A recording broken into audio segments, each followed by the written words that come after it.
rage, honor, war, and the wrath of a single man that shook an entire empire.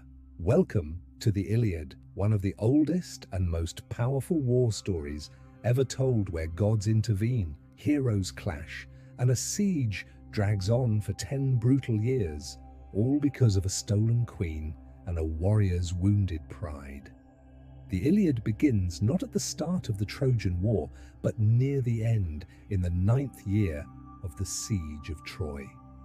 Achilles, the greatest warrior of the Greeks, is furious. Not at the Trojans, but at his own commander, Agamemnon, the high king of the Greek army. Why? Because Agamemnon seized Briseis, a woman Achilles had taken as a prize of war. This insult wounds Achilles' pride and honor, his most sacred possession. In retaliation, Achilles withdraws from battle, refusing to fight. And with him gone, the Greek forces start to falter. The Trojans, led by Prince Hector, noble, brave, and devoted to his family, begin to gain the upper hand. Without Achilles, the Greeks are pushed back toward their ships. Fires rage. The gods watch and interfere. Athena, Hera, Apollo, Zeus, each with their own loyalties. Hector, although honorable, is driven by duty. He wants to protect Troy and his wife Andromache, an infant son. Meanwhile, Achilles sulks in his tent, full of rage and self-righteousness, refusing to fight even as his fellow Greeks die. His closest friend, or perhaps lover, Patroclus, can't bear it. He borrows Achilles' armor and leads the Greeks into battle, pretending to be him. At first, the ruse works. But then Hector slays Patroclus, thinking it's Achilles, and that's the breaking point. Devastated by Patroclus's death, Achilles returns to the war, not for glory, but for vengeance. He gets new divine armor from the god Hephaestus, blessed by his mother, the sea goddess Thetis. What follows is one of the bloodiest, most brutal rampages in literature. Achilles becomes almost inhuman. He slaughters Trojan soldiers mercilessly. Rivers turn red. He even fights the god of the river, Scamander, for being too violent. And then the climactic moment arrives. Achilles versus Hector, outside the gates of Troy. It's epic. It's tragic. Achilles kills Hector, then desecrates his body, dragging it behind his chariot around the city walls. But the gods and mortal decency intervene. Hector's grieving father, King Priam, sneaks into the Greek camp, kneels before Achilles, kisses his hands, the same hands that killed his son, and begs for Hector's body. In this moment, Achilles softens. He sees his own father in Priam and returns Hector's body with honor. The poem ends not with the fall of Troy, but with a funeral for Hector, breaker of horses. Now let's dive deeper. Honor vs. pride. Achilles struggles with the difference between honor and pride. Honor refers to upholding one's values, courage, integrity, and doing what's right. Pride is an excessive belief in one's superiority. When Agamemnon takes Briseis, Achilles feels his honor is hurt, but he reacts out of pride, withdrawing from the war despite his duty to help the Greeks. This damages his relationship with his comrades and puts the Greek army at risk.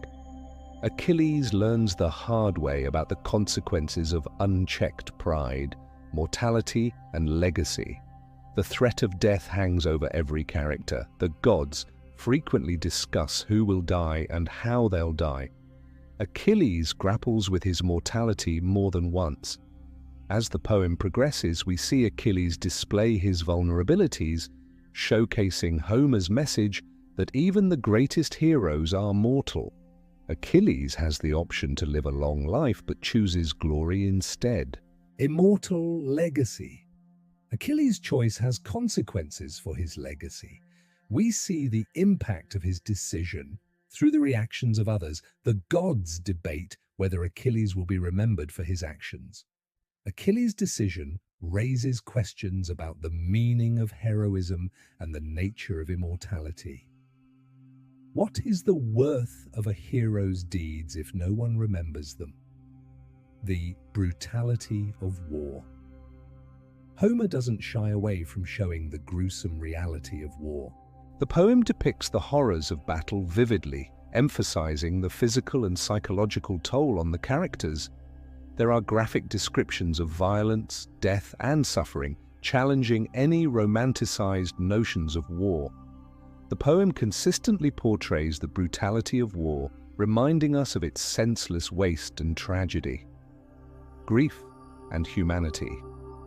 The Iliad isn't just about war, it also explores profound themes of grief and humanity. The characters experience a wide range of emotions, including fear, anger, but also tenderness, compassion, and love. The relationship between Achilles and Patroclus adds a layer of emotional depth to the narrative, portraying the profound impact of loss on the human psyche.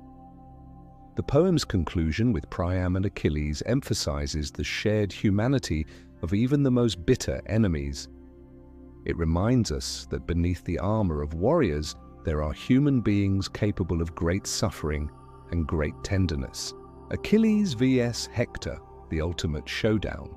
The showdown between Achilles and Hector is the culmination of the poem. It's a moment that has echoed through history, shaping countless stories and inspiring awe in readers for millennia. The build-up to this confrontation is masterful. We've seen Achilles in his rage, burning for revenge. Now we witness his final battle. But it's not just a display of brute force. We see Achilles exhibit his vulnerabilities, grappling with the weight of his actions and the consequences of his choices. On the other side, Hector stands as a symbol of courage and nobility. He's not merely a pawn in the game of war. He's a leader, a brother, a son, and above all, a human being with hopes, dreams, and fears. The battle between these two titans is a study in contrasts. We see the raw power of Achilles pitted against the strategic brilliance and unwavering spirit of Hector. It's a clash of wills, a test of endurance, and a testament to the complexities of human nature. The outcome of this battle reverberates far beyond the pages of the poem.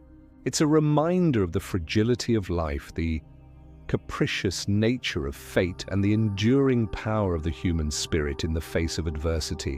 Why does Achilles drag Hector's body? After slaying Hector, Achilles drags his body around the walls of Troy. This action might seem unhinged, but it's rooted in the culture and context of the time. Ancient Greek and Trojan cultures believed in treating the dead with respect to prevent their spirits from lingering and causing harm. Achilles' behavior is motivated by his intense emotions and the desire to humiliate his enemy. Additionally, it reflects the brutality and intensity of the Trojan War, a conflict so brutal that even the victors exhibited vengeful and merciless behavior. Achilles' decision to drag Hector's body is a symbol of the depths of hatred and animosity between the two sides. It serves as a stark reminder of the devastating consequences of war and the lengths to which mortals will go when consumed by rage and grief. What would you choose? In Homer's epic poem, the Iliad, the protagonist, Achilles, faces an agonizing choice that resonates with us even today. Would you choose a peaceful life of anonymity or immortal glory through hardship and sacrifice? It's a dilemma that confronts us at various points in our lives. Do you play it safe to ensure longevity and comfort, or take risks to make your mark on the world? Achilles ultimately decides to pursue glory, setting him on a path of hardship and tragedy. This choice serves as a reminder of the complexities of life and the weight of our decisions. It challenges us to reflect on our aspirations and the sacrifices we're willing to make to achieve them. Whether we choose the path of quiet contentment or audacious pursuit of greatness, our decisions shape our destinies and leave an imprint on the tapestry of life. So ask yourself, what would you choose? Thank you for joining me on this journey through the Iliad. If this epic moved you, please like and share this video to keep these timeless stories alive. Don't forget to subscribe for more such literary adventures. Until next time, stay curious, keep reading, and I'll see you in the next video.